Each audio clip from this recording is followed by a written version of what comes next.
everybody. Thank you so much for joining us for this week's episode of Paws and Claws, The Lost Tales of Pugmire.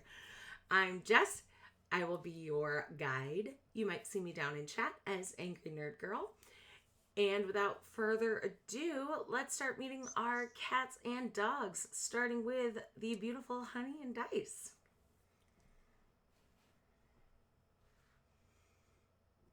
To find the unmute button. Hello everyone, I'm Honey, aka Honey and Dice, and I will be playing Herbal Kitty. Lynn. Hello everybody.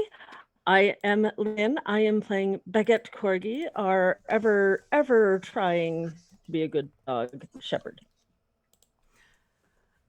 Alan the cat. Oh.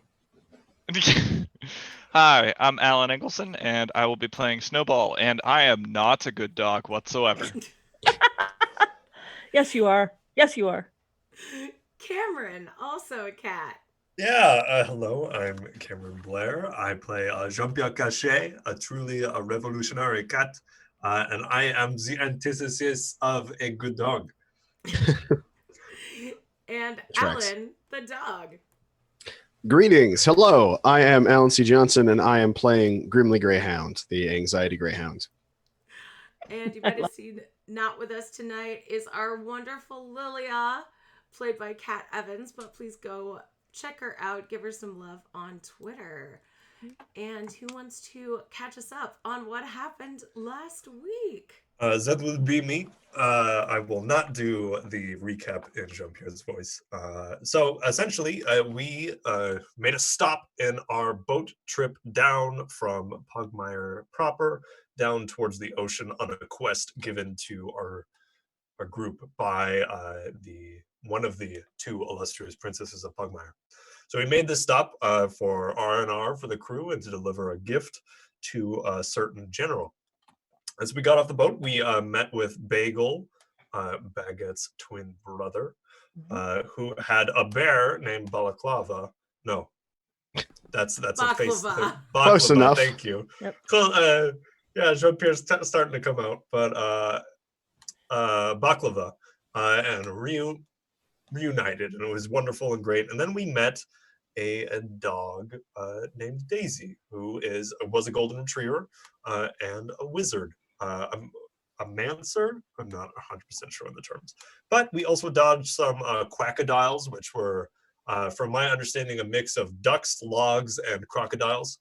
So we dodged those pretty nicely. Jean-Pierre then communicated with a young kitten who was the kind of news orator going around town, and essentially recruited him to be a spy for him in this Mutt Town is the place we're at currently. Then, as we were all introducing ourselves to Daisy, Daisy spotted a strange dog that was spying specifically at Jean-Pierre. Jean-Pierre deduced that this was the local detective, some information based off of some information that Buttons, No Tail, the small kitten, told him. So Jean-Pierre disappeared and went in pursuit of the detective. And once that was discovered, the rest of the group went to go find Jean-Pierre with the help of Daisy. They then thwarted his daring adventure pursuing the detective, and then they decided to go grab a meal at a place called Snackies. There were some jokes about being a whole ass meal at Snackies, but then we went and had a really nice meal. We caught up, talked to each other a little bit. Then, when the rest of the group was distracted playing with Baklava the bear, Jean-Pierre slipped away again and went to visit a hideout for his old, not gang, but compatriots back from the monarchies. He went down in, found a cat and a rat down there, had a little bit of a conversation, left, and then put a heavy object over the trapdoor that was the entrance and set a slow burning fire in the ruins. And then once reunited, we all decided to go meet this general that Daisy was doing a terrible job of keeping a secret of. And that's where we ended last week's session. Man, mine just says Fashion Week was nice. Yeah. That tracks. fortune for Jean-Pierre. So you can choose to add that to the bowl or keep it for yourself. Oh, that's mine. Are you kidding me? What are you talking about? Cats? Yeah. So, Eartha, Kitty, and Snowball, you were at Puss in Boots Fashion Week or preparing for Puss in Boots Fashion Week last week with Taro, Snowball's sister. How was it? Very fashionable. Wow. I was able to get some nice black cloak. You can't tell because it matches like everything else I wear. It was absolutely divine. I've got goodies for everyone. We got to see several amazing models. Wonderful time. Awesome. So, Daisy excitedly takes you to meet with General Pulley. When you start hearing people yelling, saying fire, and you see dogs running in a general direction, Daisy, Bagel, and shockingly Lilia all agree that they should go help. They've been Jean-Pierre possessed. Yeah. Jean-Pierre looks confused a little bit and kind of looks around. Can he see what direction the fire is in? Or whichever way everyone is running? Jean-Pierre knows exactly where this Well, fire is. yes, of course, but he's trying to make it look like he doesn't. Okay, yes. You can Okay. see the direction the fire is in. Can I, just coming back, just make a perception check to see if Snowball notices anything on Jean-Pierre's face to see what gives it away, I was if gonna say, anything? you're not here yet. Ha! Baguette is pretty sure she knows something about what's happening and sighs a lot. So she's going to be taking a look in the direction of all the fracas. Yeah, Jean-Pierre's... Should we not go help? I think we should. That would be the right thing to do. She's just Agreed. like, she's just saying to herself, like, I knew it. Because her ears had been like prickling, like something was amiss. Oh, okay. Grimly, what's your thought?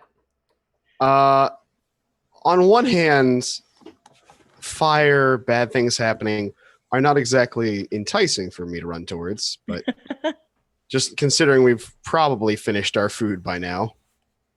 Yeah. Oh yeah, you've already left the restaurant. Oh, we have. Okay, good. Yeah. Did we get to go boxes? If you have any unfinished food, they gave you a doggy bag. Yes. Thank God. Anything we didn't feed to the bear, anyway. Yeah, I thought you Okay. fed most of your leftovers to baklava, but yes. Yeah. If you want any I'm snackies, not from feeding my Snackies, left. No, you I'm can not take- feeding my leftovers to the bear. What? So, Eartha and Snowball, you are walking back. You have dropped Taro off at the docks to head back to Pugmire. You are heading towards where you assume you'll meet your friends when you hear shouts of fire. I'm sure everything's fine. I'm just saying, you just got that new cloak. It would be a shame to get it burnt up, but with friend's track record, it's probably something having to do. Oh, no, wait, that was ice that you froze. Yeah. Dozen huskies. Thinking shit. about fire, where's Jean-Pierre? We should probably find him. You took the words right out of my mouth. Oh, just Kevin96, thank you so much for subscribing. Thank you. Hey. Yeah, thank you so much. We will You're have the more true winner here. fires if that's what it takes to get subscribers. Listen. I'm gonna burn this whole goddamn place down. Oh, hell yeah. There is no Pugmire. What, season 3, you thought? So if you were all walking towards the fire, I will say the three who were, I'll say Baguette, Grimly, and Jean-Pierre, you get there first. You know exactly where you're going and you were closer. Right. And We were just down the street. Yeah. Yeah. And you see the abandoned barber shop is ablaze. Like you set a slow burning fire, but there was a lot of dried hair.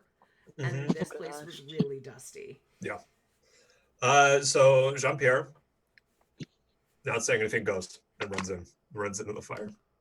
Oh. What? He just runs right in? Yeah. Oh, okay, cool. Grimly's not runs going into to. the fire, and he's going to, because he's not necessarily familiar with the place, look for the furniture over the trapdoor that he put there. Okay.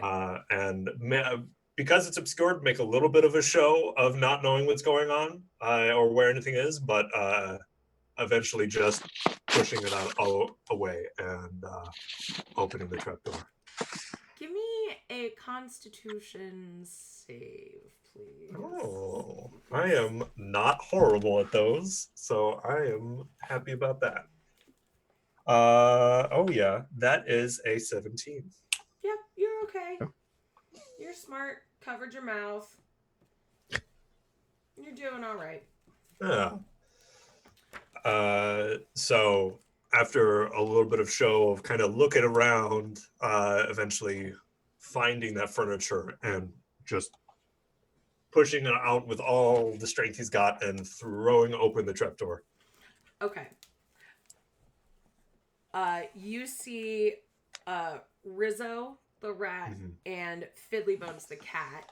Fiddly Bumps? Fiddly Bones. Okay. Choking and wheezing.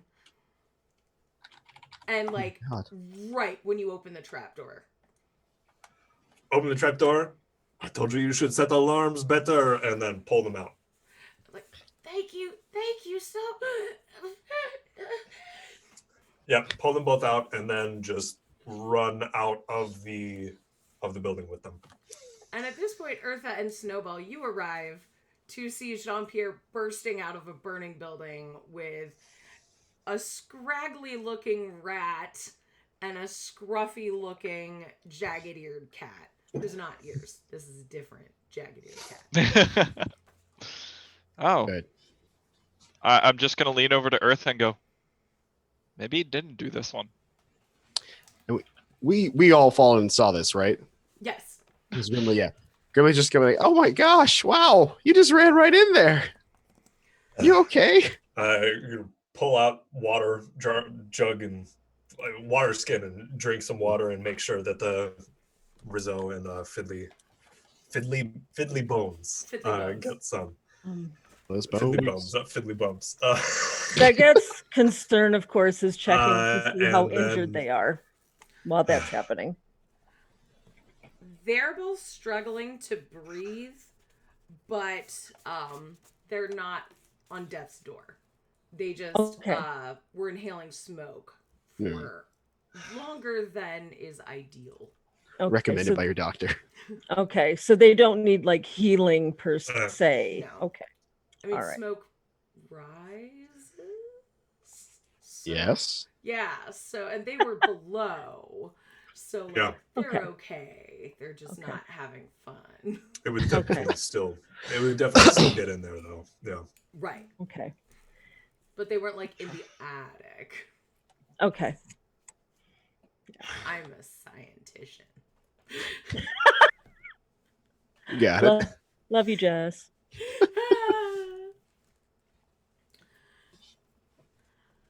Jean-Pierre kind of sits on his haunches a little bit after panting and looks at the two of them and says, see, this is what I was talking about when I said what we were talking about a little bit earlier when I had my visit.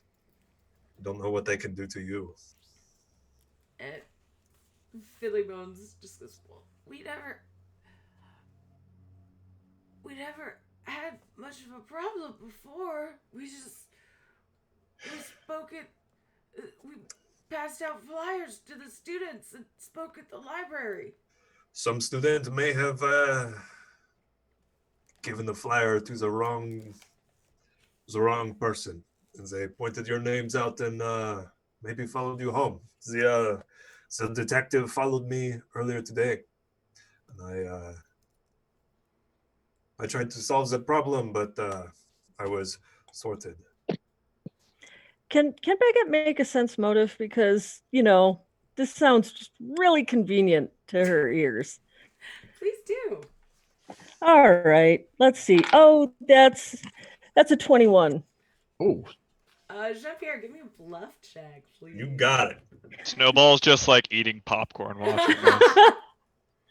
That is a that is a 23. Okay. Okay, she's just distracted Nice. enough by trying to tend injured people that maybe she missed the subtleties. Bertha is going to approach the group, and she's got shopping bags and a little cart that has some of their stuff still on it. A cart? Little wagon, because she went shopping, darling. There's so much to get. she just took the shopping cart. It's a fashionable. It's for Puss in Boots Fashion Week. Everything is stylish. Oh, of course. There's a little bell on it because it's cats.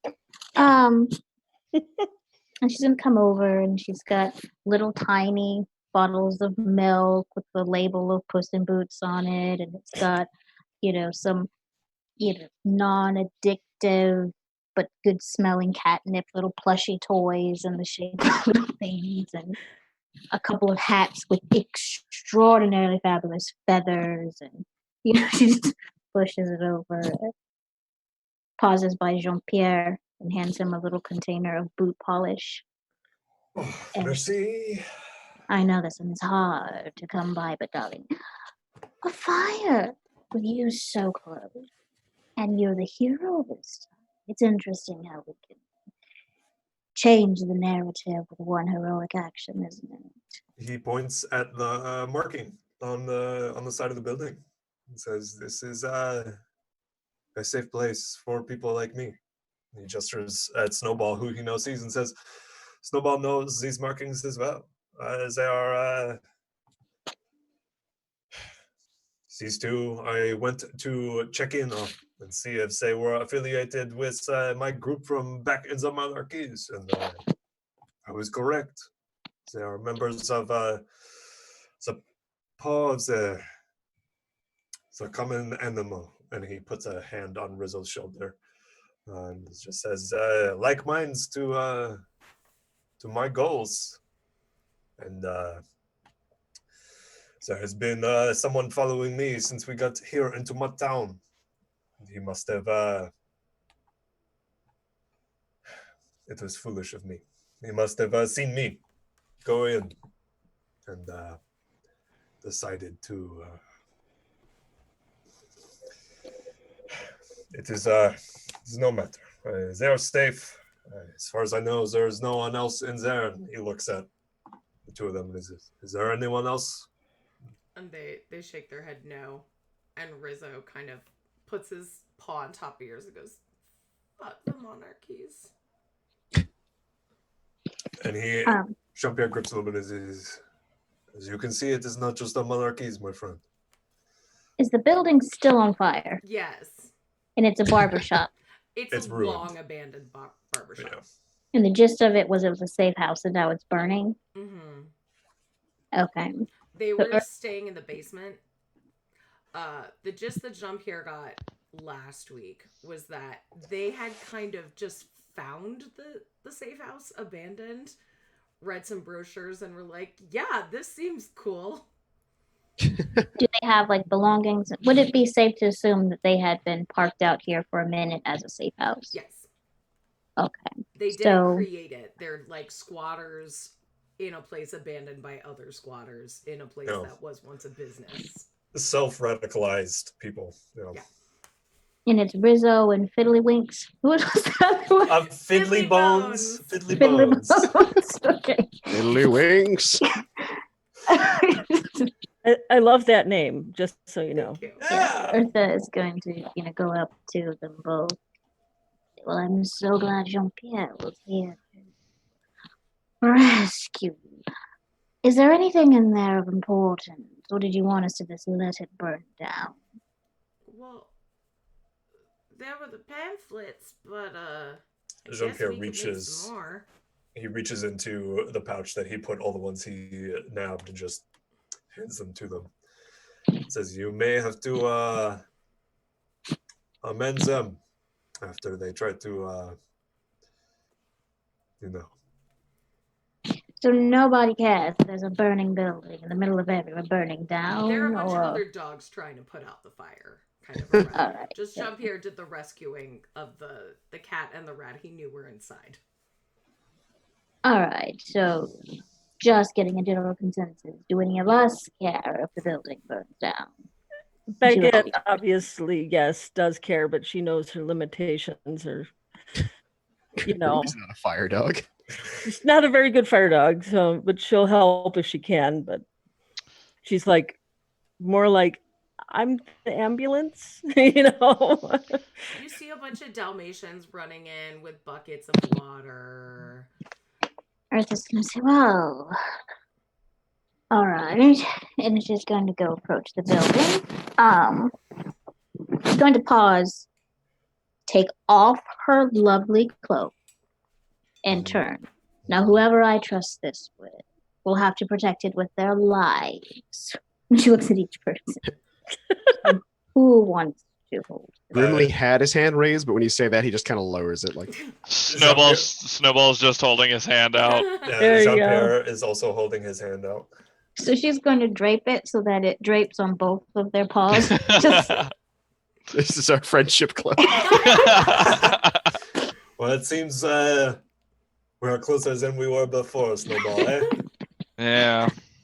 and as she approaches the building and she's going to get the attention of the Dalmatians. And it's almost like someone that's about to choreograph a dance, but it's not. You know, she's like, you, come here, you, come here. And she's like, hot rooms and burning fires. Destruction is both dire. No, baby, sit here. Oh my, what a dreadful time. And she's going to come in, and as she sings, she's going to prepare a wall of magic and do ice. Okay. As she works on creating a barrier as they're putting stuff out so that things don't Spread. spread as it goes. As they're working to contain the fire. And you just see this, almost like her musical notes are putting this beautiful icy wall up and coming together like a gate. Nice. And there's a flourish as she goes and so on to create this wall of ice. Fortune point for singing on stream. Hell yeah. Heck yeah. Snowball is just almost like mesmerized and terrified by the fire. And is just thinking and worrying about Priscilla. No. Hey, my friend, it is just a fire and an abandoned building at that. No one will miss it. It's more about the fire. That is, I understand. This is why Baguette says that Snowball's a very good dog. Just saying. Martha's Say that, trying he to may get hear the you. Dalmatians to chime in as the song continues and this wall goes up, and you just hear, putting out the fire. They're up to an echoing inside. And she'll come out after a minute. And sure enough, thanks to your ice wall and the Dalmatians, and there are a couple other like mutt artisans there, you put the fire out, and it has been contained to this one building. It hasn't spread. Good. Okay. And they're all kind of gathered around her for like, oh my gosh, how did you do that? How did you do that with your voice? You didn't even use it like a thing. You didn't have like a thing in your paws or around your neck. You just did that with your mouth. And she just very clearly says, where I come from, I think they refer to that as pussy power. And she's just going to walk over to where Snowball and Jean-Pierre and just like, But it always seems to be some kind of emergency with this group. Never a dull moment. Would you have it any other way? What makes for a wonderful opportunity to spread music and laughter. But it's always at some fortuitous times. She just dusts ash off of her fur. This is going to take a moment. It's like a powder puff.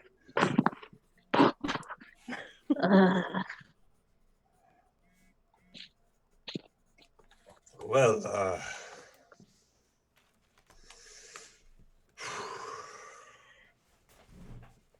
yes, that I didn't think there'd ever be a time when you were at a loss for words, Jean-Pierre. With such a silver tongue, you usually have it wagging. But it's nice to see that you can be vulnerable. I've seen this before. I have seen not exactly this, but things like this, where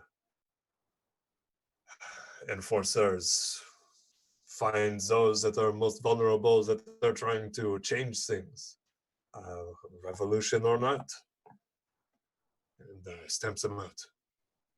And I'm worried for these two. Bertha looks solemn, just very, very sober for a moment. Looks down. Yes, well, history has a habit of repeating. And she turns to the others. We brought presents! And she's gonna look at the cart, and she's gonna give some stuff to Rizzo and Fiddly Bones and start handing things out. How do y'all feel about your presents? I mean, Baguette is like Eartha's #1 fan in Pugmire, so like it's all awesome. So She gets a leather notebook that has these big cat eyes on them, like with some blue eyes, and Grimly gets a hat that has a huge feather. Oh man, let's go with the collection. Grimly, Thank is this you. your first present besides the holiday present? Who? Is this your first present from like a friend? Grimly, yeah. Okay, I didn't hear the Grimly. I was just like, yeah. Oh. Yes, it is. Oh. It's okay. This is technically a present from a friend. And Grimly's just like, oh wow, this is really cool. And he just takes the hat and slowly pulls it down over his face, so you just can't hear him. Oh. Oh. These muffled dog whines. And Jean-Pierre got his boot polish, and everybody else gets the swag, the tiny bottles of milk, and the fish-shaped jerky, and Oh, fantastic. Snowball had a fabulous time. I had to talk so many people out of trying to get him to walk. I would have loved to have seen that. Well, I'm glad you're back. I'm glad you had a good time. Thank you for the present. But we missed you. Well, apparently, every time I leave and come back, something's on fire. You've mass frozen massive amounts of canines, or something else is being destroyed. So You just can't leave. That's clearly what this means. And she just gives Eartha a hug to say welcome back. All right, friends. So what's the plan? Well, we were going to go see the general. Yes. But also, when is our boat leaving? Yeah, how much? Tomorrow, okay. Oh, it's like noon. Fine. Yeah, we got time, right? Yeah. What could, yeah, that's fine. It's fine. Well, apparently we're going to go see some general who's hiding out here. And by hiding, I mean telling everyone, I guess. So, you're welcome to come along. Jean-Pierre, is there somewhere safe that these two can stay, or are they coming along? I'm sure there is another safe house in the city somewhere. I trust them to be clandestine in getting there, but I'll make sure that they do. And, I also have connections that are less clandestine, but come with their own protection. Jean-Pierre kind of looks at the two of them. It's just like, I am not sure how safe they would be in places more non-clandestine anymore. I'll make sure that they will be safe. I won't be long. I will talk to them quickly and make sure they're on their way, and then I will meet you at this general's place. Jean-Pierre. Oui. Don't forget, you're not the only the history that. Can you hear me? You cut I can't out. hear You cut myself. out. That's wonderful. I probably didn't quite. My voice probably just went out. The problem went in the mic. Are you sick, honey? No, I'm tired. Oh, It's basically one and the same. Jean-Pierre, do not forget that even though paths may seem very different, paths of cross that you may not be aware of, you don't have to do it alone anymore. And then she turns back to the others. Does it look like they have like anything to defend themselves? Like a weapon of any sort? Rizzo and Fiddly Bones? Yeah. They each have like a dagger. Okay. They'll be fine. Oh, They each have a dagger, and now they have little pamphlets. mm-hmm. And jerky and milk. And jerky and swag. Yeah. yep. And they're kind of like holding them like this. Just both wearing baseball caps with bottle of milk. Yeah. That's awesome. Yeah, so Jean-Pierre kind of squats down and starts talking to them while making sure that they get in the right place. And out of the corner of his eye, watching to make sure everyone's just a little bit out of earshot before he gets into the things he really wants to talk about. All right, so is everybody else going to head to General Police? Sounds like the plan. Nope. Oh, good. Not the Oh, plan. I'm sticking around Jean-Pierre. If I'll give him his privacy, but I'm sticking around Jean-Pierre. if Baguette sees that Snowball is hanging back, then Baguette will go ahead and visit with the general because she's like, you know what, Snowball's got this. So, all right. Sorry, I just love every time the dogs are like, yeah, we'll go do a thing together. And each cat is like, no. No. I mean, you gotta stay true to the right, you know. Yeah, let's hang out, have cooperation. Fits. No. Oh. Nah. It's what we do.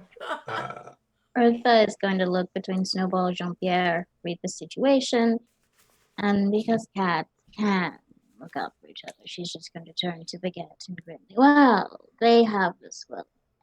Shall we go see this general? I do enjoy meeting high-ranking members of the military. Let's go. I imagine the general would love to meet you as well. Everyone loves to meet me, darling.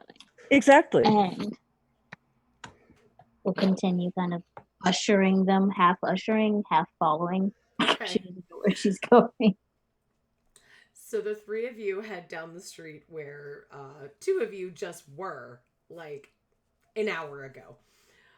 You get further down and arrive at that large 2-story building that you saw prior. Right. Okay. So, what are we going to tell this general? I mean, you know, wasn't that his thing that, you know, fell off into the water? I guess we can just give our condolences and let him know what happened to it. You were getting him a present. Yeah, I we mean, forgot about that. We have so many things we could give him now. No, Look no, at this we talked hat, about this we talked stuff. about the shovel. Oh yeah, you were gonna give him a snowball shovel. Well, yeah, but that we didn't run that one by Snowball. So. no, we didn't ask that Snowball yet. And I guess we gotta. So- Do we gotta wait till Snowball gets here then and be like, so anyway, before we go in? how attached are Bagel you to vetoed that? that snowball. Bagel was like, we can't give away snowball shovel because he's not here. Good. Exactly. I mean, It's not given away yet. It was just a passing thought. It is inevitable. I'm sorry. Should we stop by a shop and pick something up? Or... What are generals like? I mean, you have so much swag on you. I know I have that, and then I have the things I already have. I mean, I'm a merchant, darling. It's all about having things. So that you can give them to people who don't have things, because people who are in charge of giving out things never do. But anyways, you're going to have to give me some backstory. We're going to see a general to give him a present because somebody... Well, this thing that attacked Grimly turned out to be... I don't know if the general knew it was going to do that or not, but it kind of was supposed to be this relic or something that was going to him. And when we killed it, it fell off into the water. It's gone. It's just long gone. It's not coming back. It's done. It's gone. Yeah. Something potentially precious and priceless was lost, and you wanted to attempt to gift him with a shovel. It's a really nice pearl encrusted. It is a really nice shovel. Yes, but it's also belonging to a very protective cat, and it would have caused more drama than it. I know. That's why we didn't. Yes, you never take a cat's belongings or offer them without their permission, or they get a little bit ornery. No, but we don't know if he knew what this thing was actually about or not. That's part of the problem. Like, did he know what it was capable of? Were you the delivery service? Were they expecting it to come from you, or? No, we're just the ones who killed it. Oh, so who was supposed to deliver it? The Goldie who was with us? Yeah, the boat, and Daisy was picking it up. Oh, okay. Well, that Daisy was sad that it was broken. And so you broke somebody else's delivery and are now going to apologize to the recipient to take responsibility for your actions. Right, because that seems proper. It did try to get inside me, so I don't feel that responsible. So I mean, there is that. Okay, maybe leave that bit out about the not feeling responsible because it tried to kill you. Just due to an unforeseen series of unfortunate events, there was an altercation and the item was lost, and maybe perhaps offer them a favor or ask them how you may compensate them. But question, it did try to go inside me, so I don't feel responsible. That's really weird. There's so much to unpack in that one statement. I know. So many questions I want to ask, but then I know I will regret it. So let's stay focused on a strategy that will not lead to perhaps jail time. I've already run into a building that was covered in ash and soot, and I just got that up my fur. I can't do a jail cell and all of that dust in quick succession. So do we have a plan about what we're going to say? I think you should do the talking because you're so good at it. And I will back you up. I really love how that responsibility has now shifted. I saw it attacking my good friend here, so I'm conflicted because we kind of killed his thing, but at the same time it tried to kill my friend. So all right, neither one of you do the talking. I'll explain it. So I'm caught in the middle. So Yit tried to get inside of you. You just saw it attacking him. Neither one of you feel any actual guilt about the destruction of the item. Just the fact that the person expecting it won't get his item. That's what you feel bad. Yes. I feel bad that he won't get it, but I have questions about why he wanted it, and if he knew it was capable of doing things like that, then should he have had it in the first place? And who is he going to use it on? So let's focus on the thing you do feel bad about, which is that he didn't get it. Let's Yes. focus on that. Yes. So perhaps we'll pick up some tea, perhaps something to snack on the way there. Present ourselves as concerned associates who happened to be there when the item was destroyed. Give our condolences for the loss. And Fair. then you can ask any questions you wish to ask about exactly what it was and what it meant to them. And at that point, we can determine if it's something that we need to give a gift for, or is it something that is better off at the bottom of a lake or ocean or whatever. And Fair. if Makes push sense. comes to shove, we send a message to Jean-Pierre because it's all gone to, horribly, and he can just burn the place down. Baguette kind of Wait, what? jokes on her thing, like like It's like, hold up. that. Back that If it up. all goes bad, things start attacking, and he has more things in his house. I don't know, a clock that turns into something like an elephant. I don't know what they could have in their homes. Do they People have that- those? You would be surprised what they have. I think I would be. So it looks like we have a plan. Yes. Plan A, condolences. Plan B, try to leave. Plan JP is send a message to Jean-Pierre, tell them that they're extremely rich and horrible to people, and then he'll come and burn the place down. We escape, and we can feel guilty about it later. And then we don't have to worry about being good or bad dogs. It's just about survival at that point, Baguette. You understand. Yeah, that makes sense. Her ears have kind of done a thing at that. Like, she's so conflicted. I don't know what's right now. Baguette, darling, I'm so tempted to sing you a soft lullaby to calm your emotions because I'm afraid you'll take fright. I'm fine. Your ear I'm fine. fluttering. I'm fine. Alright. I'm fine. She straightens him up. I'm All fine. right. So checking in with Jean-Pierre. Snowball first. Are you trying to hide from Jean-Pierre? No. I Okay. want him to know that I am there, but I'm far enough away that I'm giving him his privacy. Okay. I also, for some reason, have the knack to feel and make sure my shovel is still there. You had given it to Grimly. That's why they were going to give it away. I did? Yeah. When You did let me I borrow do that? Not I don't like remember that. permanently. I don't Yeah. remember that whatsoever, but okay. When you were throwing things at the birds, you lent him a shovel to throw, or he picked it up or something. for you Yeah. and didn't give it back. Okay.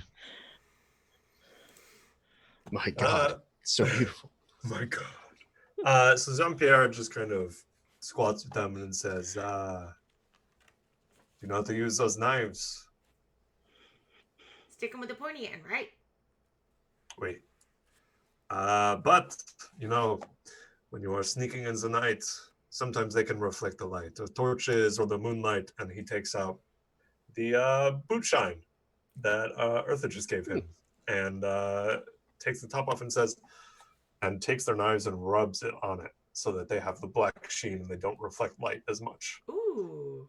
And closes it and says, now, when you use those, it will be a little bit more sneaky. And Fiddly Bones is like, yeah, sneaky. Correct. So you see, this is what I was talking about earlier, where your ideas are wonderful. Where Thank you just, you. of course, I wrote the pamphlet years ago.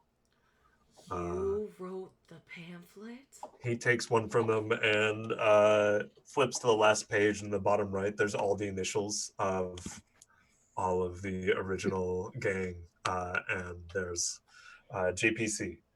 And he kind of... You're that JPC. That is correct. But you see... You're a celebrity.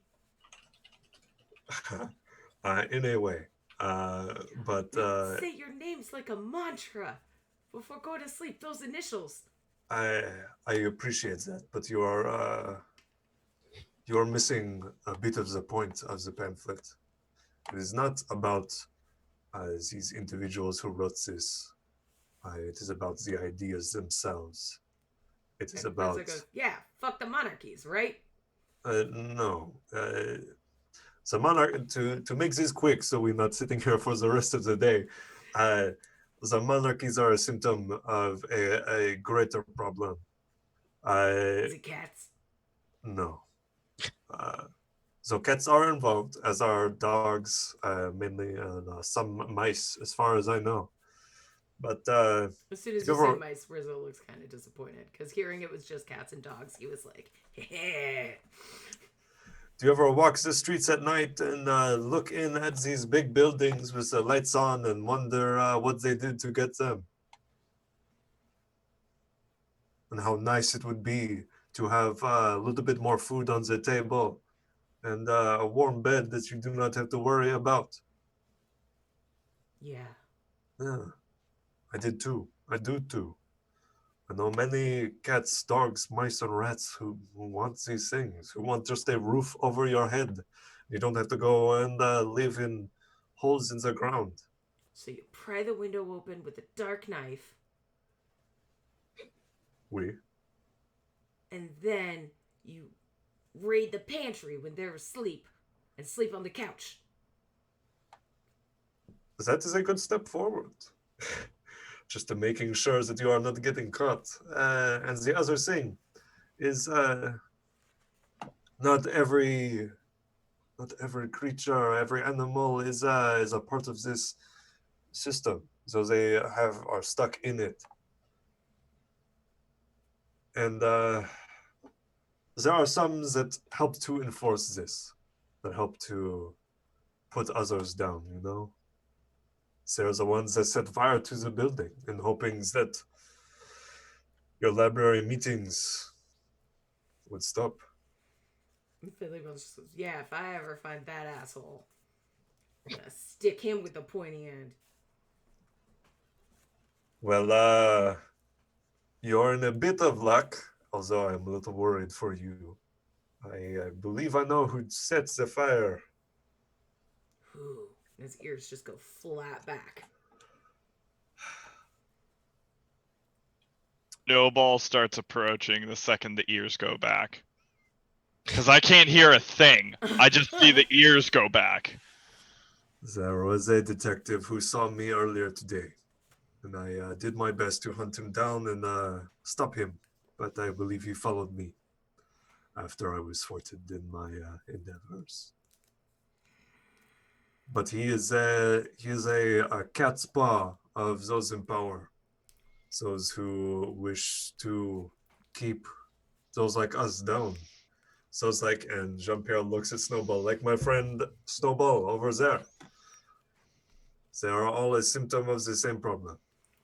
And thinking about that, reread the pamphlet and think about how you can take this anger, this sort of sadness and depression, and turn it into a tool to change this world around you. Sounds like that detective is a tool. I agreed, mon ami. So, you two are smart. If you were not, you would not have understood most of the pamphlet, nor would you have hid out in that hideout before. So, keep your ears to the ground. Keep your knives blackened. And find your way. And if you need me, I think it will be decently easy to find me if you're as capable as I imagine you to be. They kind of like knock each other on the shoulders, like, JPC thinks we're capable. Can you believe that? Good luck. And They point at Snowball. They're like, "Are you on the pamphlet too?" no, he is not on the pamphlet. So he may be in the future. You never know. I am very convincing sometimes. We shall see. But good luck, my friends. The knight is your friend.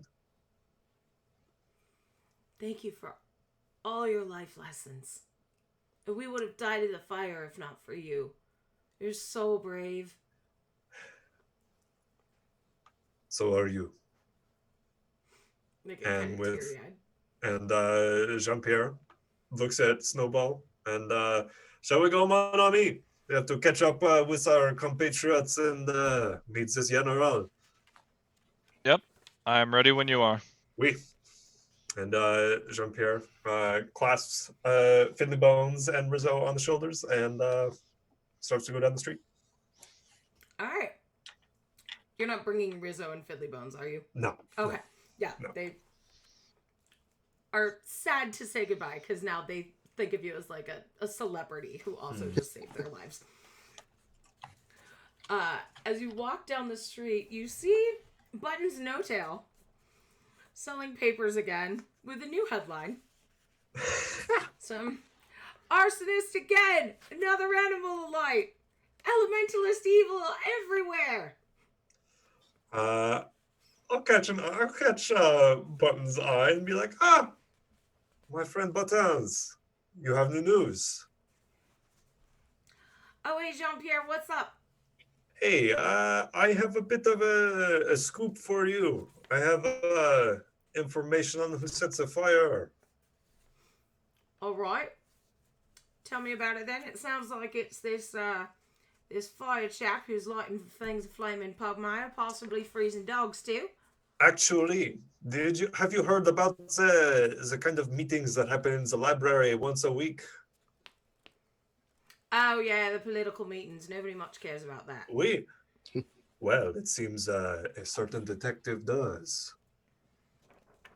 What? Are you talking about Clarence McScott? Oui. Well, he doesn't care about the political meetings. But someone told him to. It seems he put, well, the political meetings that are run by, they were hiding down in the basement of that building. It seems he pushed some furniture over top of that hatch and sets a fire in the building, hoping to, rid them.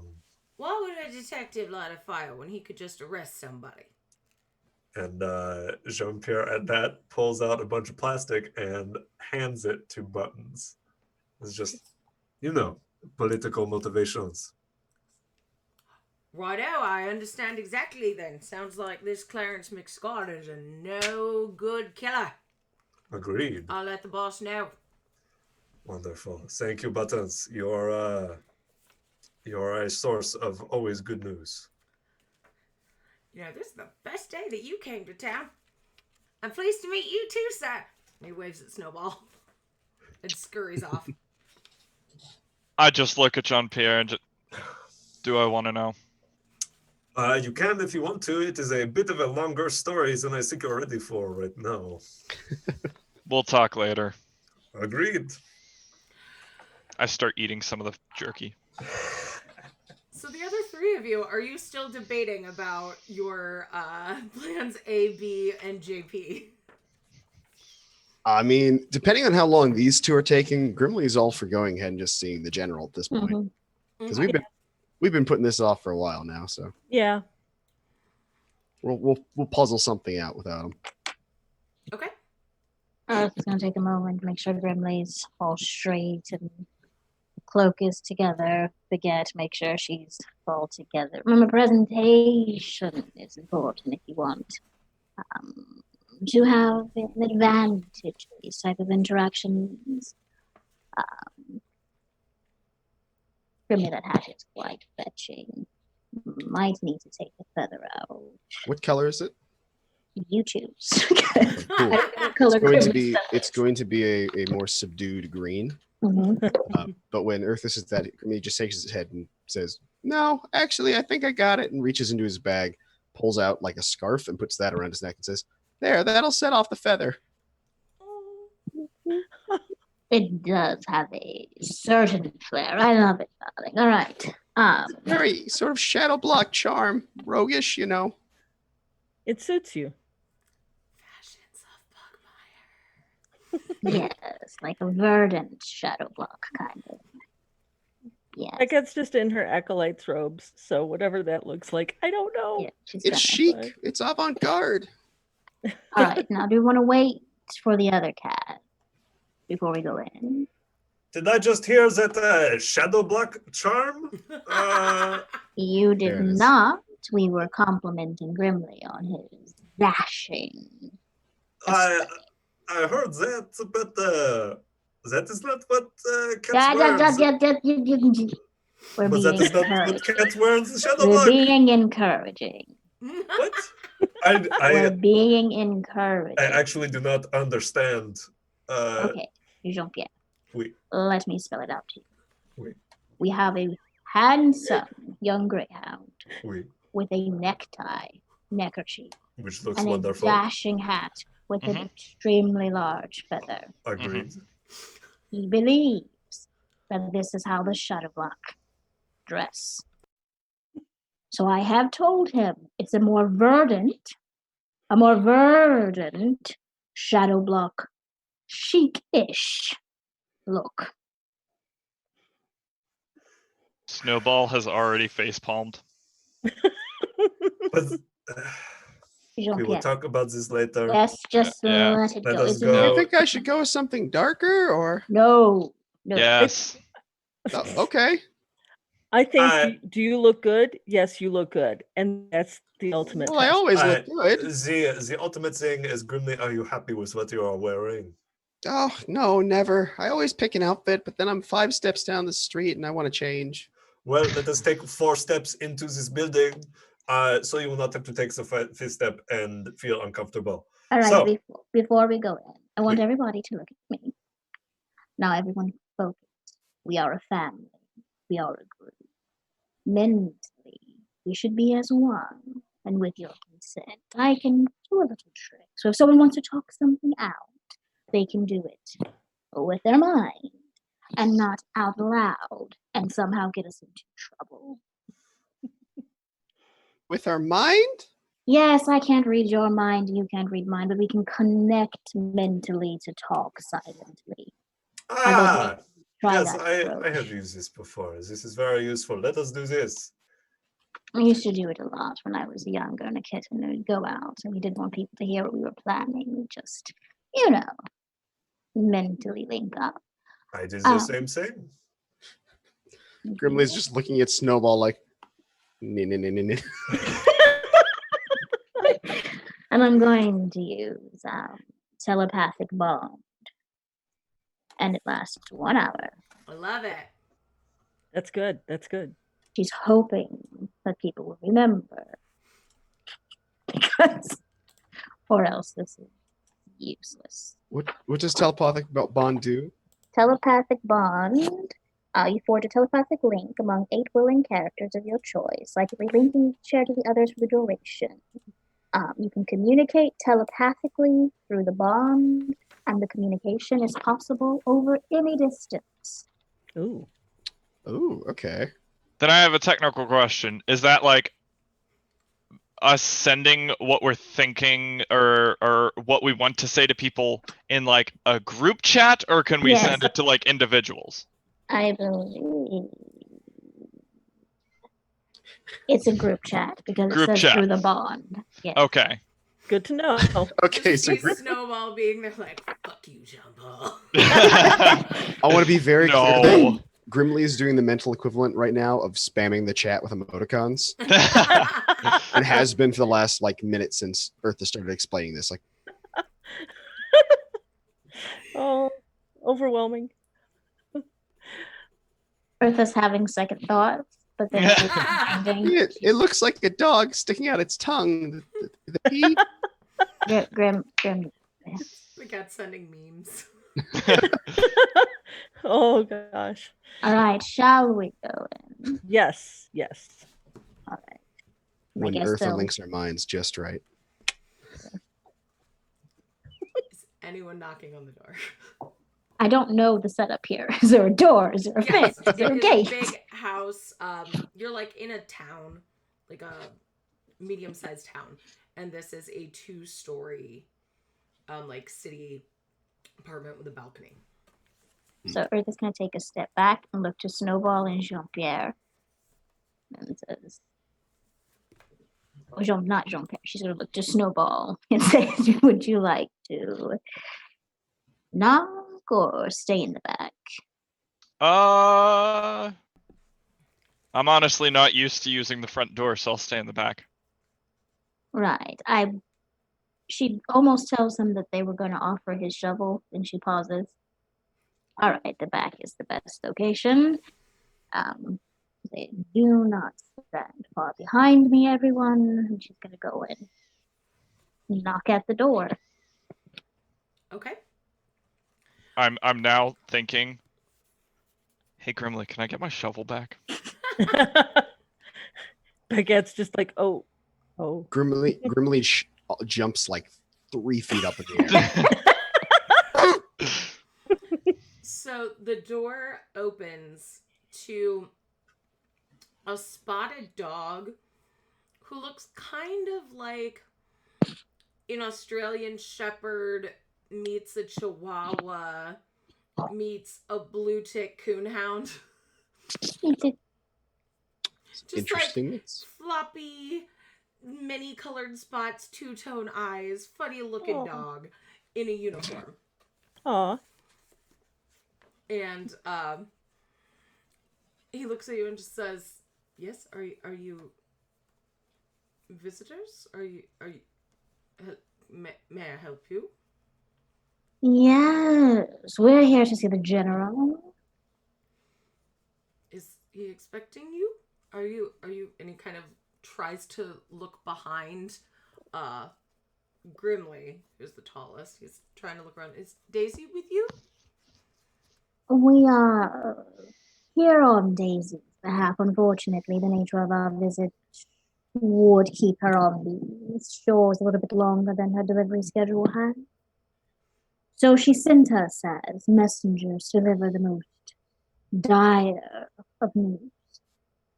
Is she dead? I know, Jesus. but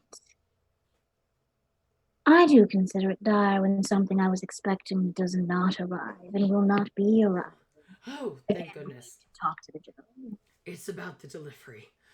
Yeah. All right. Please come in. Come in. Hmm. I'll tell the general you're here. And if you need anything, my name is Saunders. Saunders, you're such a beautiful creature. Thank you so much for your generosity and compassion in this moment. Oh, well. May I get you any tea? Scotch? Brandy? If there's a tea that the general prefers or a drink, you may want to prepare that. After all, we have no idea how important this delivery actually was. He kind of sidles up to you and says, "Were you followed?" Only by those that I'm familiar with. Snowball starts looking around. Mentally, Sees if we are she's- followed. Mentally, she's going to say, it's you all. It's you all. You followed me. Please, just no panic on your faces. That's in her mind. She's sitting down. Says, "Is he on the trail?" And kind of eyes you. No. Well, that's good then. I'll be back with that tea, and the general should be right down to meet you. She's going to turn and look everyone just mentally. What is it that I'm missing? Who is supposed to be following us that I should know about? And what trail is it that someone is supposed to be on? Oh, After that block of text, Snowball just thinks, ditto. Apparently, he riled up some nobles back in Pugmire, and they blamed him for their own failure, and so he banished himself to here. And as this is what my memory is, it's not very good. But so now he is here in self-exile. I'm not sure. But I think he is consistently afraid that someone is going from the Pugmire is going to come and hunt him down. Random question. Did I see the general at that party we crashed a while back?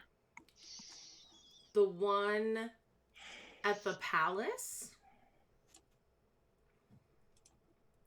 Let's find out when you meet him and see if you remember him or recognize him. You and Okay. Gimli can both find out. Ooh. Probably fine. That's probably. I Yeah. imagine when Jean-Pierre, if his voice had text, it would just have a whole bunch of ellipses just after every statement. Just dot, dot, Basically. dot, dot, dot, Uh-huh. dot. And it takes a while. You're waiting for it to finish, and you just like.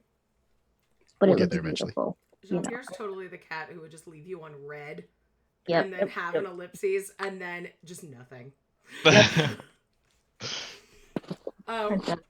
So anyway, Grimly, about that shovel. Oh yeah, do you want it back? Yes. Maybe not Okay. exchange a shovel in the foyer of a general who's already suspicious. Maybe that's something you don't do. So Saunders comes out with tea and biscuits and scotch and milk and cookies. Baguette is Heck yeah. very grateful because that is necessary to help calm her nerves. What kind of tea is this? We have two kinds. We have this is it's Is one of them Earl Grey? no. That is all right. We have orange pekoe for the general, and then for the cats, I brought catnip tea. Is that appropriate? No, but I'll take it back. it's quite all right. We appreciate the gesture. I heard it was polite to have it in the house. Where did you hear that from? My mom. That is very sweet. We appreciate it. So you can leave it here just in case it suits our fancy. Thank you so much. So he has No. 2 pots of tea, one that is orange pekoe and one that is catnip tea. Yep. And Jean-Pierre will reach and get the orange pekoe and pour himself a cup. Snowball reaches for the catnip. Well, Jean-Pierre looks at Snowball and in the telepathic moment is like, "You bastard." I don't know what the catnip tea is going to do to Grimly, if anything, but he's going to try it. Yeah. Yep. I was gonna offer you some too. That's awesome. Tink. Oh, you are worse than me. I've never actually had catnip, but I hear it's really good. Good luck. It will be a wild ride. It's tea. It is. Grimly, it tastes mildly minty. Oh, that's nice. Grimly just Yeah. It's downs a it. little bit like a peppermint. As And- Baguette sniffs it a little bit. Yeah, it's pleasant. Eartha, are you gonna have anything? You said there was scotch? There's scotch, yes. Yeah. Making sure, she somehow has a glass with the right kind of ice in it, and she's just standing there. If it's possible to lounge in a stand, she's lounging in a stand as if she's just relaxed and happy to be there. Okay. And Baguette. It's a orange pekoe tea kind of time, but she's starting to think that maybe Eartha's onto something. Just a little bit of scotch in the orange pekoe tea. Tempted, but she's not going to do it. But she's like, maybe. Maybe. It makes me feel like Earth is just the fucking wine ant who looks at the rest of our assholes and just like Yeah. Yeah. the shit I Yeah. have to deal with. Yeah. I think someone would have to do a close perception check to notice that Eartha does bring it to her lips, but she doesn't take a sip. Oh, yeah. So if you're paying close attention, You nurse that all night long. Yep. So Makes sense. after a few minutes, after you've had time to have a little bit of a beverage, maybe a cookie. You see an older looking black pulley with a gray muzzle come out. And he's not wearing like a general uniform. He seems to be wearing like shorts and basically like a Hawaii, like a Tommy Bahama type shirt. Like this is a vacation dog. Good. He comes out, immediately pours himself a glass of scotch, and looks to all of you and says, You weren't seen, were you? By who?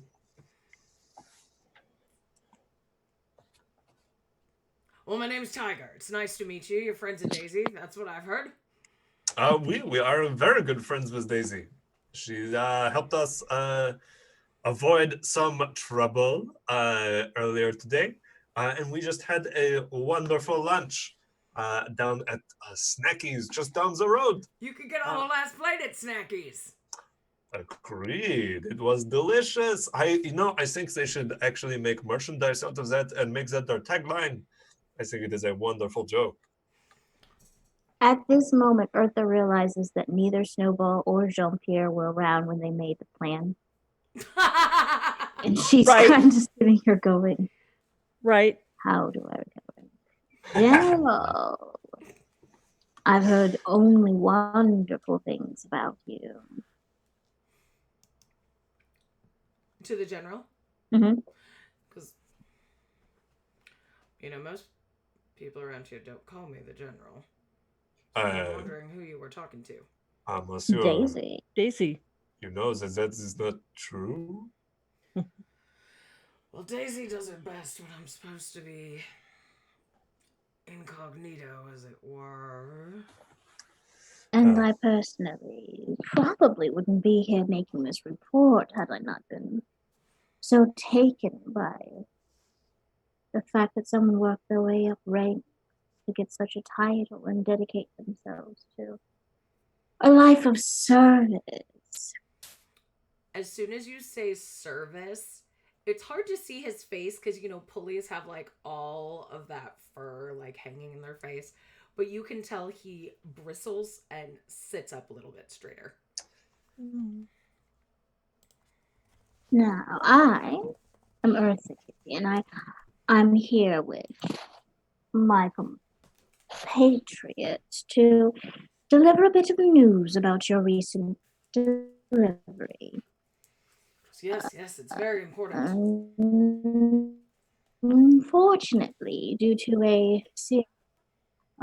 I am afraid that due to a series of unfortunate events, it was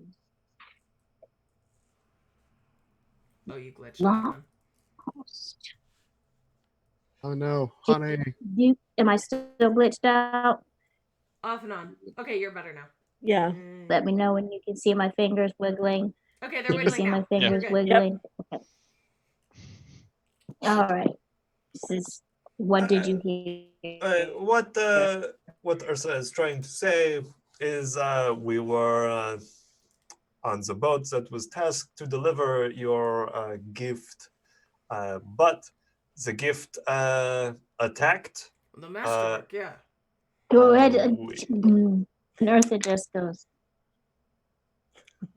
takes a sip of the scotch and gestures toward Jean-Pierre as if she was expecting this turn of conversation. As she again remembers that they did not tune JP or Snowball about the plan. Yep. So she's just... And we did our best to save it, but it escaped. It came alive. Indeed, and it attacked. What do you mean it came alive? Do you It's know supposed to be a necklace of some sort, a collar, a long collar. No, collar. that is not what was. That is not what was gathered for you. What was gathered was a dormant creature that was a very long, as if like a roll of cables put together. But it was actually a snake that attempted to shove itself into Monsieur Grimley. As you were talking, he gets right in your face and lifts his fur off of his Uh-huh. forehead so he can look you dead in the eye. Yeah. I look him right back in the eye. And I'm just like, and it escaped into the river. So what you're saying is my masterwork delivery that I specially ordered, that I waited for months to be delivered, was not, in fact, a necklace of tide convergence, but was instead a metal snake to burrow inside skin. Something Our, like that. our hypothesis is that someone swapped the deliveries in an attempt to get you. He takes his glass and smashes it against the wall. Ah!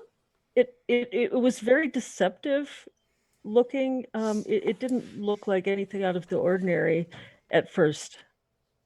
So it would have just seemed like any old thing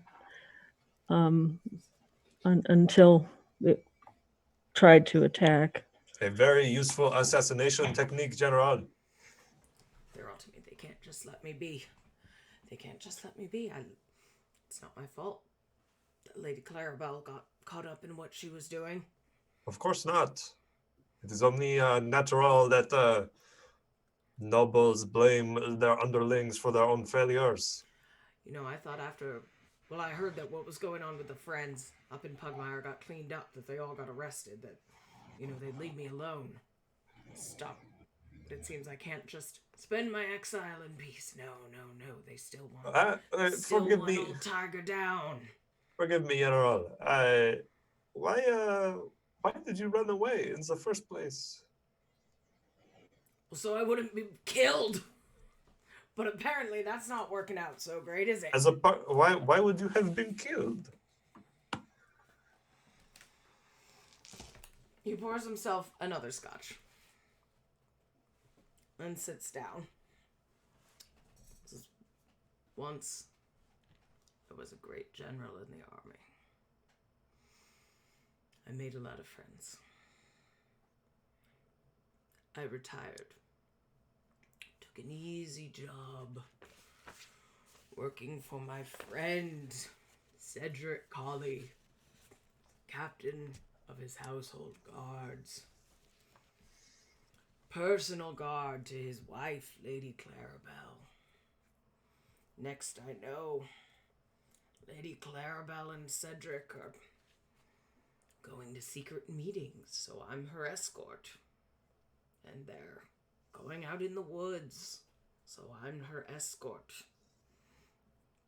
Bringing back the dead, so I guard her from skeletons and evil spirits and cut them down when they get too close.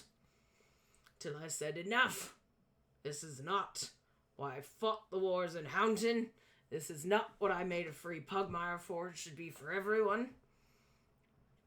But I knew what they were up to. Necromancy's not looked kindly on, so I ran. I think you did the right thing. Once you found out what was going on, you got out of there. That is very noble of you.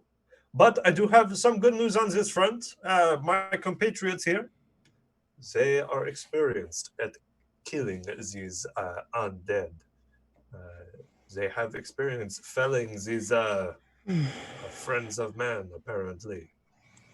They are all good dogs and cats. They have fought these forces before. So, they understand your plight. All too well, actually. Is the Yeah. timing of this, General, when did you leave? Oh, about 3 months ago. Does that timeline set up with, like, we had taken care of that after he left? Yeah. Alright. And when you Well- saw Sir Cedric, he was alone. I mean, he wasn't alone, but he didn't have his wife. He was with, like, the Dalmatians. Yeah. Okay. Aye, and is this Miss Clarabelle still living? No. Last I heard, she got in over her head. She and her husband summoned something too big for them. He put it down, but it got to her first. Oh, well, that is good tidings. How about Well, not the for me. They husband? sent me a snake necklace. Agreed. This is what I am trying to figure out. Is the husband still alive? I'm not sure. I So, haven't heard much about Cedric Colley these days. well, if someone is sending snakes to have you killed, it only makes sense that someone that is close to this operation or was high up is still alive. Huh?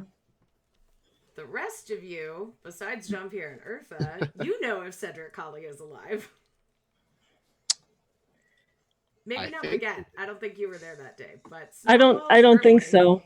You know if he's alive. It was the day you met Vincent. Oh yeah, I wasn't there for that. Yep. You definitely killed him. Oof. Well, how long would it have taken to send this item? Whoever sent it, when would that have gone out? I mean, Well, I ordered it a month ago or so. Okay. It was to be a month or two. It was to be specially made, specially crafted.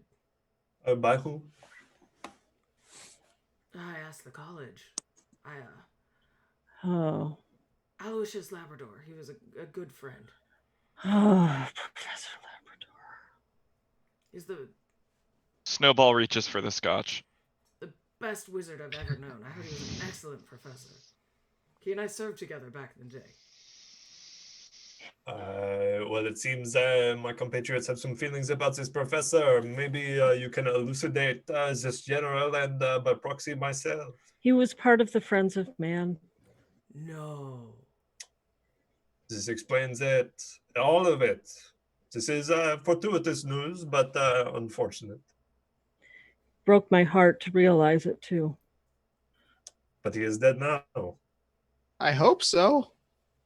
Marvelous. Would we know if we've heard anything about him dying in jail? Give me no culture roll. Crap, Let's I'm see. not. That's a 14 for me. What is that, wisdom? That's intelligence. Intelligence? Oh, that's a 2. Oh. You have heard nothing. No. Baguette, you haven't heard anything, and it seems like something that you would have heard about, because not only was he pretty famous, but he's particularly famous in academic circles. Yeah, so like the last we knew, he was in jail, but he's still there as far as we know. So he still has connections. Yes. Certainly, I think it's fair to say that he'd have sympathizers because he's got quite the reputation. And a person of influence like that, you know. So you all fought the Friends of Man. You have fought the unseen. That's sort of what I specialize in. Sadly, yeah. I have not, just to be clear. But you don't look like your average pampered puss. You are a perceptive general. Bertha fluffs a little bit and says, "Isn't that the party we crashed tonight? Burned someone half to death with moonlight?" Right. They Yeah. were trying to do a ritual to bring back Yeah. undead things. Yeah. Yeah, you moonlit the crap out of them. I just wanted to illuminate the situation. It seems you brought light to their darkness, Ursa. Also, JP, you're not missing anything with the No. unseen. I say that like in the head bubble. But JP, Jean-Pierre, you have heard of them. Every cat Oh. heard of them. Yeah. Of course, I have heard of them, but I have never encountered them. So you might have what it takes. They're after me. I can't go. I'm always found, and it's too dangerous for me anyway. It's way more than Saunders and I could handle on our own. But Why not go to the monarchists?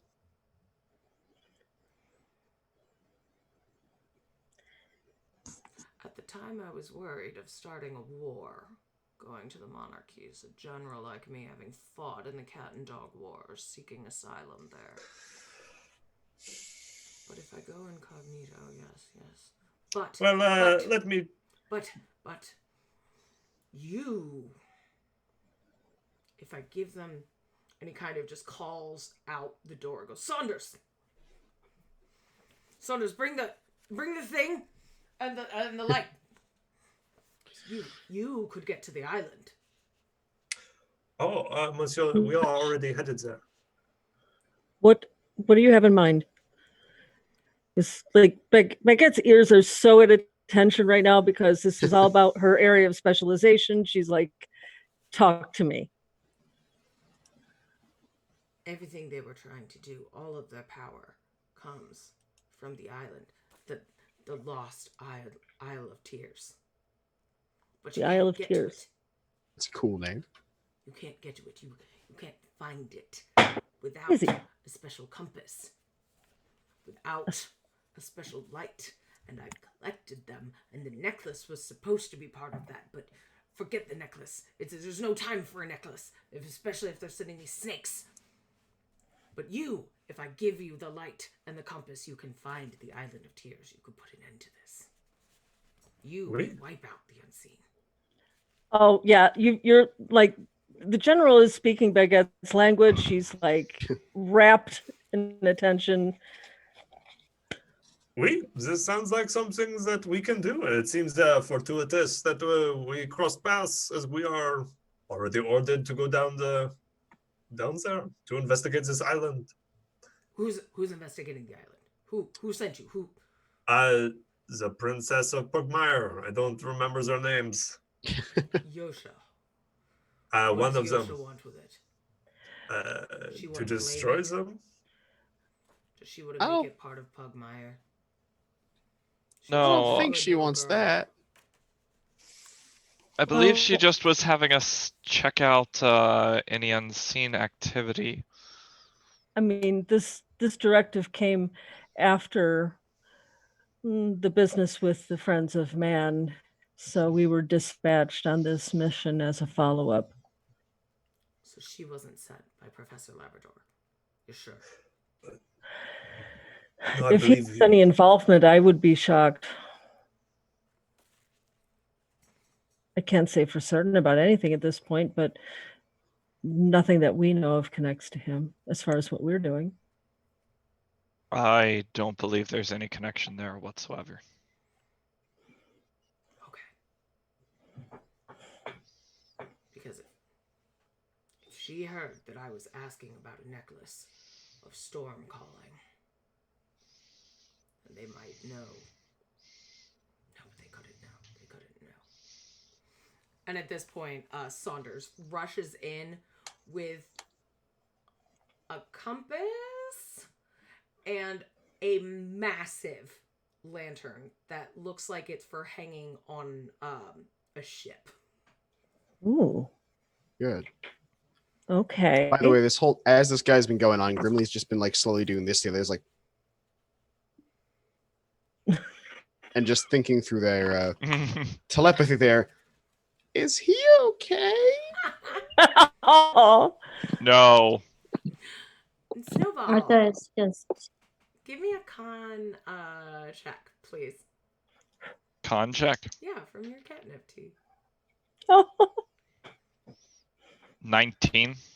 Okay, so you are super duper alert, and you get advantage on notice checks. Thank God this doesn't affect dogs. Grimly, you are very relaxed, and it just feels like basically like drinking chamomile. You're just really chilled out. This is such a surreal feeling for him. Bertha's just looking at this entire situation, occasionally looking down at her nails and just watching Snowball and watching the pulling. She's just looking back and forth, trying to judge, like, are they okay? Because because this is escalating. When Saunders comes in with the compass, she says, "So it seems like you're proposing to make use of my compatriot's expertise in this matter to put to bed this disgusting situation once and for all. They're just allowing you your freedom and bringing a certain level of peace to the realms." Yes, of course. This compass, you see, Miss Kitty. It's not. It's more than what it seems. Oh, like that one story that I read as children, the Cats of the Caribbean or some things like that. Like, Close it's Well, you've heard of the verdigris compass that points stormwards and calmwards. No. And you're going on the open sea? We. Well, it's I've never been on the ocean. I've seen it, but I'm not piloting the boat. I'm there to kill all things. right then. Well, give this to your captain, or don't give it to your captain, but just guide your captain with this. And the compass is big and rusty and greenish and has like barnacles on it. It looks like a scuzzy, nasty compass. Okay. First. Baggette's really curious about this. And okay, this is a magical thing. She's taking a closer look and trying to figure it out. You must tell us what it does. And do you have a box or something we can put it in, or does it just come as is? Well, it's to hold close to your heart. Is it? How big is it? You can hold it in your paws. Okay, but like, is it close to? Is this something that would fit underneath a shirt Yeah. or not? Okay, because she's just like, The light, I think the Leopard. lantern is The definitely lantern not. is huge. Yeah. yeah, she's just right, close to your heart. Well, Jean-Pierre takes the compass and it's just like, what does this do? How does this help us? The compass points you to the fog. Lovely. And the lantern helps us see through the fog. The lantern removes the fog. Perfect. Then But we there's follow more the. than fog. Huh? There's the storms, which is why I wanted that storm collar necklace, and they sent me an etherkish. I'm glad you survived the etherkish, by the way. They're terribly dangerous animals. Oh, I But killed it. it's very impressive. But the storm collar necklace was supposed to be to send the thunderstorms away from you, to part them. You won't have that. From what I've read, the Isle of Tears is surrounded by raging storms in the middle of the acid sea. Is it actually made of acid? The sea, of course. Damn. That's what they told us the first time too. I Birds forgot. and lizards fall out of the sky just trying to get there. Dogs try and paddle and are buffeted away. And cats won't get near that kind of water, my friends. Well, I'm going on this boat, so I won't be near it. You might want to find a storm sorcerer or something, but this can help guide you. Okay. You're like really good at stories. Bertha just sends in the chat. Blink, Snowball. Just remember to blink. You know, It's just- I always wanted to be a grandpa, but I never had children. That is nice. Anyway, yeah, we can definitely take these items and find this island for you. It seems it is what this group was called together for. Is there anything else in your research that you have learned that would be helpful?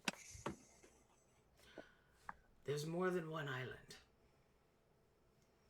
More than It's one. tricky. Okay. It's hard to see in the storms, which is... I won't even bring up the necklace anymore because it's not your fault. Oh. But there's 3. They form a triangle of sorts. Dogs get lost. Oh, like a I call triangle. it the Fogula Triangle. It is like a bikini bottom, huh? There are bikinis at the bottom of the Fogula Triangle. See? This is what I was saying.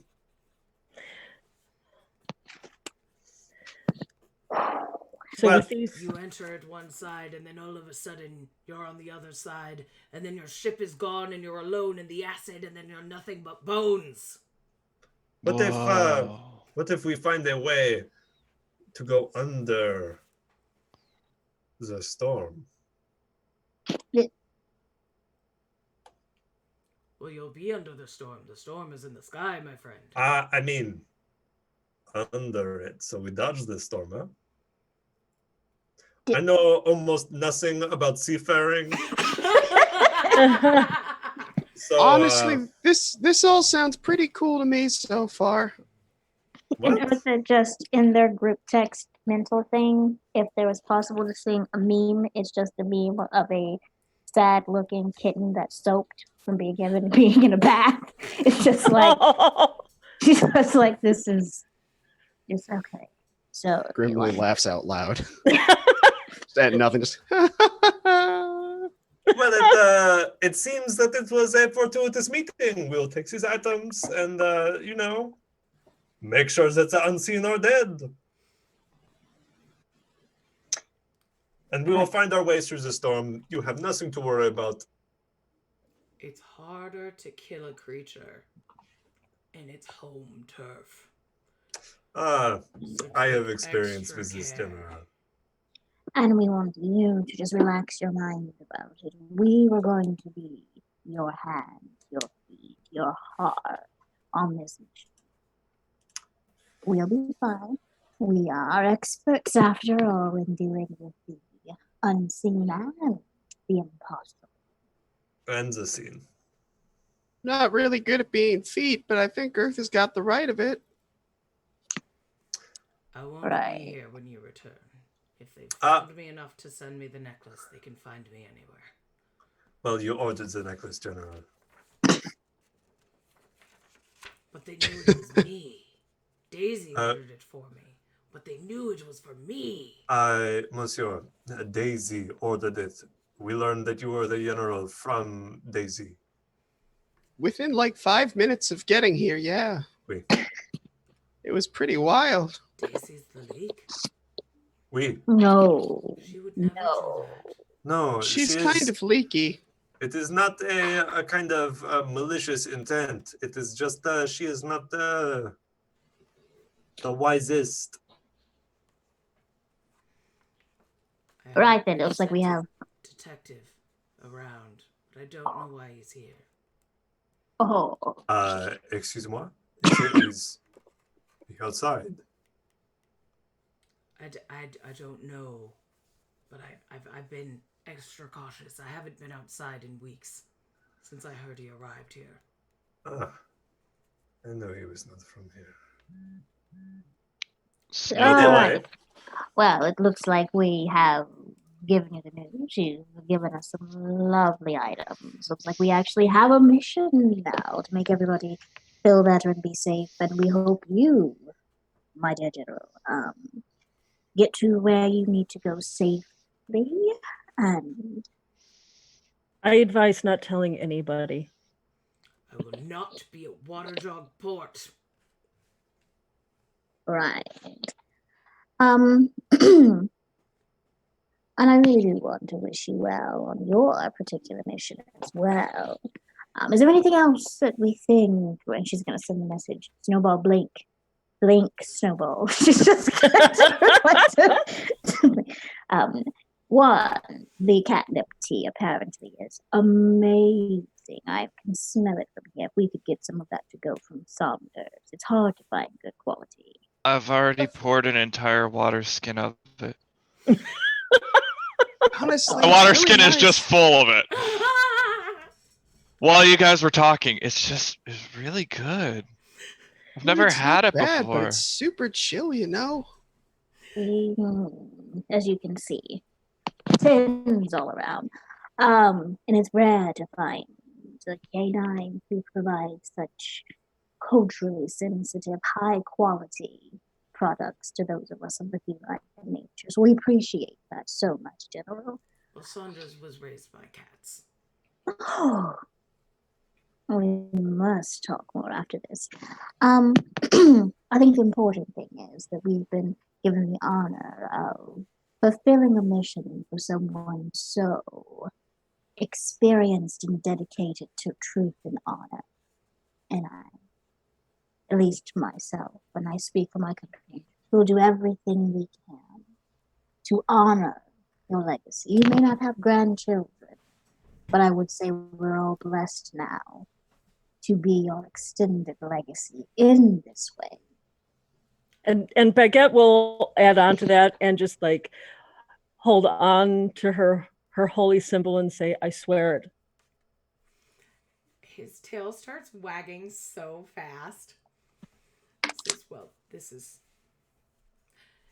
feels good to be honored. So- And thank you. You're so welcome. Through the telepathy, I'm just talking to Snow and being like, dude, what the hell's going on? And I don't know. Like, Is that our really- granddad? I think so. He's really good at stories. And then it just goes, oh my goodness. And she's going to, man, I don't even know if calm emotions would help with this crap. You don't wanna do that. Taste color. No, because it suppresses any effect causing the target to be charmed or scared. But this is not charming. This is simply It's like chemically stimulated. if you use calm emotions while he's already drunk capnate, No. Brittany's gonna come out the other side of anxiety, wherever that leads. Right, yeah. I kind of like Chill Grimly right Yeah. now because that's really helpful. So she's going to go ahead and instead, because Claire won't be here next week, is going to. So before we leave today, again, does anyone have any more questions for Grandpa Tiger? Just any advice? It sounds like that triangle is a challenge to say the least. And any words of advice for how to discern which is the right one, which island is the right one?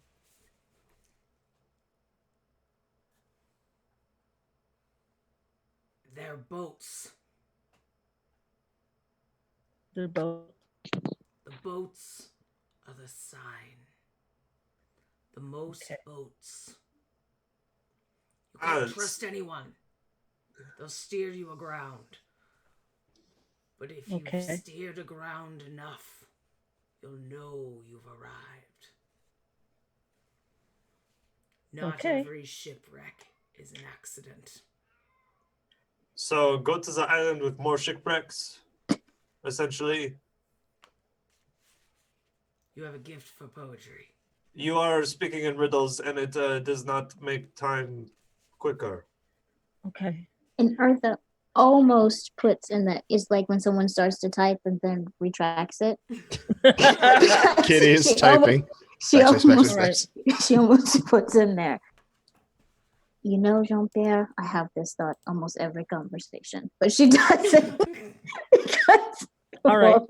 But she is good now. Does anyone have any more questions? Good on questions. Right. Gotta say, General, it's a bummer about your house, though. I mean, your home. I mean, having to leave. I mean, having to leave in the first place. I've been there, man. It's a shame, but a general's life is always on the move. I thought you haven't left for weeks. Well, I mean, when I served, you never get too comfortable anywhere. You should have some tea. It's really helping.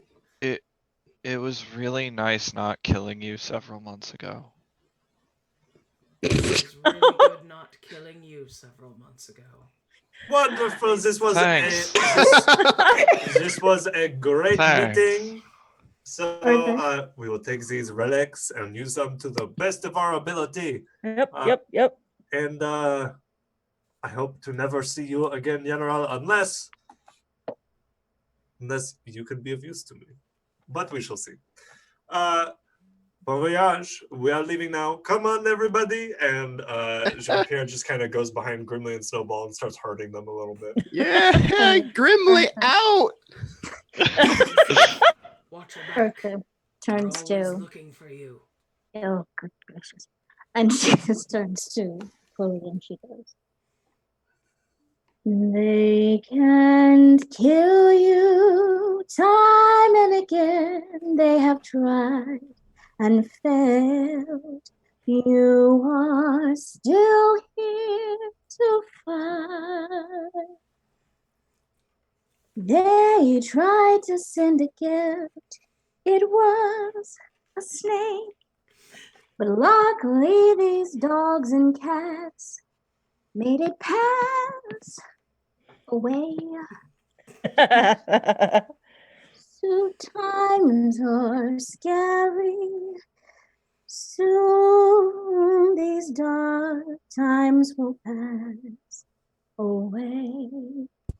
But they can't kill you."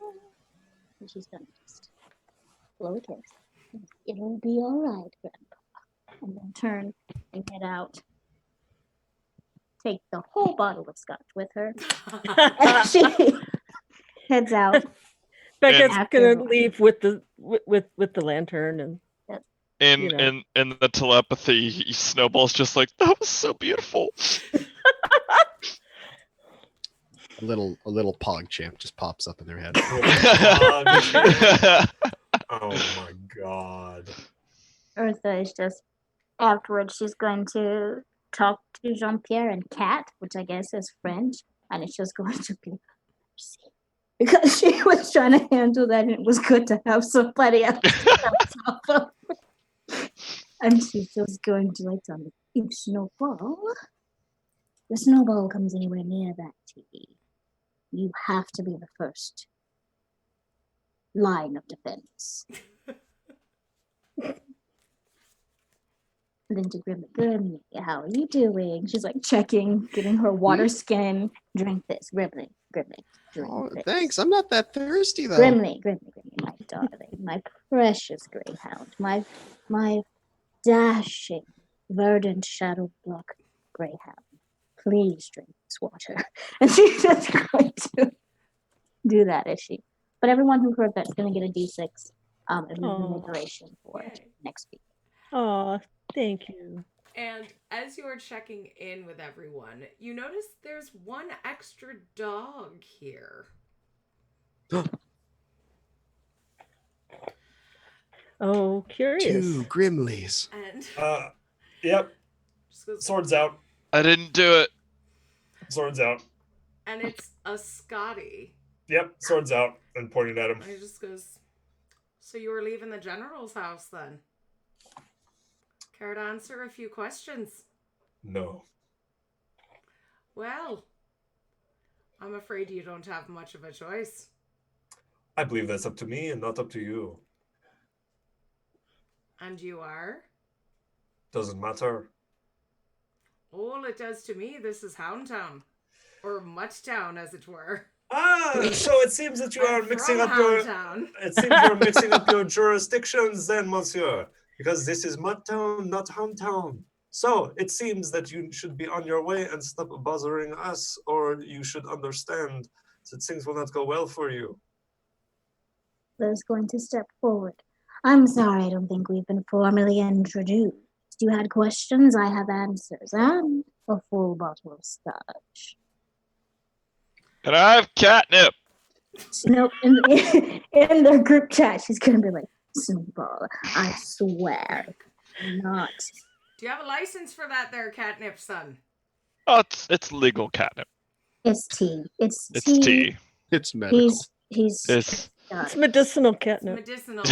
All right, then. Yeah. He's got anxiety and... Why don't you come down to the station? We'll open up that scotch. Detective All right. Clarence McScott. I would love to come down to the station. My associates have something they need to do, and I'm sure they can join us later. But you and I can go with me and your... Oh, right. I need to mail my letters. And I go running off. Oh, perfect. letters. And at that moment, he says, after him. And you see this massive floating skull with tentacles coming out of it fly over his shoulder and come down the street after Snowball. And that's where we have to leave things. And I'm so sad because I have the wall that could have created but I won't be here next week. What kind of dog was that? It's a magical dog. Hey! So yeah, that was this week's episode of Paws and Claws, The Lost Tales of Pugmire. I regret nothing. Next week with combat. I love it. Thank I have God. to review all my spells and see what I can do to help. I'm Jess. You can find me on Twitter at Miss_Jess03. I write games and supplements. You can find them on my website. Please support our Patreon if you like what we do. I will put it down in the thing. We have great giveaways like discounts on coffee, art from our artist in the stream, so check that out. And let's meet our fabulous cast members, starting with Eartha Kitty, who sang a song. Yay! Hello everyone, I'm Honey, aka Honey and Dice, and everybody's biggest cheerleader. I can be found on Twitter at Honey and Dice. I can be found on Instagram at Honey and Dice. There's nothing on Instagram as of yet. I just didn't want anybody else to take the name. I am Eartha Kitty. I do a lot of things. I'm usually playing on Jess's streams or on charity streams. In fact, this Friday evening, I'm going to be at 9 p.m. I think Eastern time. Yeah, 9 p.m. Eastern time. I just drank a whole glass of green tea, and my brain and everything is running very, very quickly right now. Tea. Yeah, Friday at 9 p.m. I'll be on the Strategist channel playing full D&D for St. Jude's. And Sunday, season finale of Princesses Save Dragons, but I play Princess Alalani Sabor over there, a little gnome ranger. Brisquelia Honeysuckle, aka Biscuits, on most Unpaged Live charity streams, and then Eartha here. I create the Embrace Initiative workshop, which helps create and support new and existing DM and GMs to be more comfortable and confident in their space. But other than that, I'm really just here to cheer everybody on and love their successes. So remember, love you, and I won't be here next week, but love you all. But your inspiration lasts. Yay. Thank God. Baguette, tell us who you are and where we can find you. Hello, everyone. I am Lynn Meyer, and I write stuff and I stream stuff with Jess and Honey a lot. On Sunday for the finale of Princesses Save Dragons. So I am Princess Layla, aka the General. So you can see me being a gunslinger there, which is a lot of fun. And then I just have other things that I can't really talk about right now. So follow me on Twitter, and there will be updates coming soon, I hope. Some of what I do is visible behind Jess, like Book of Seasons, but there's more good stuff coming. So just follow me, hang out. Grimly, who are you? Where can we find you? Hi there. I'm Alan C. Johnson. You can find me at Twitter at Narlor Jenkins. I do writing for the DMs Guild. I do voice work, and I do all sorts of fun things. So find me there. Jean-Pierre, Who are We- you and where can we find you? My name is Cameron Blair, at Blair underscore 32 at Twitter. It's on. It's under my face. Anyway, I write and create content for Dungeons and Dragons and other TTRPGs. I play on stream games like this one.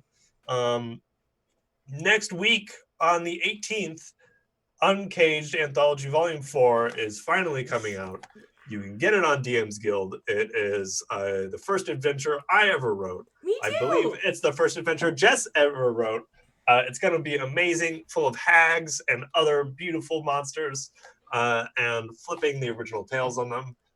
Please check it out. It's a work of love by so many people, and it'll be really amazing. And I can't wait to see what you all think about it. Snowball, who are you? Where can we find you? Hey, I'm like Alan Engelson. I just like games and I help just playtest them. I love But- it. That's really all I do. All right, we love all of you so much. Thank you so much for spending your Tuesday night with us. Yes. And we hope you continue to have a fantastic evening. And we will see you next week at 7 p.m. Eastern. And tomorrow night, Hunter the Vigil is playing again. So yeah, there's a lot of great shows coming up. And Katie! And I'll end with the kitty. All right, we love you so much. Have a great night. Thank you. Mwah. Bye. Bye. Ah!